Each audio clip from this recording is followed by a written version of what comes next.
Guys, yung aming mga bunubon na sili at saka yung pechay po, ayan, second crop po yan. Yan, papasok po namin sa loob pag malamig na po, kaya lalagay po namin sa mga paso.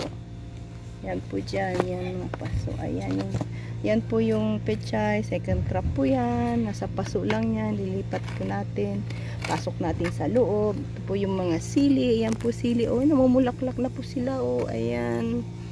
Yung sili.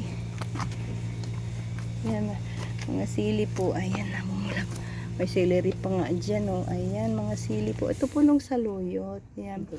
Anihin na natin yan bago tiglamig.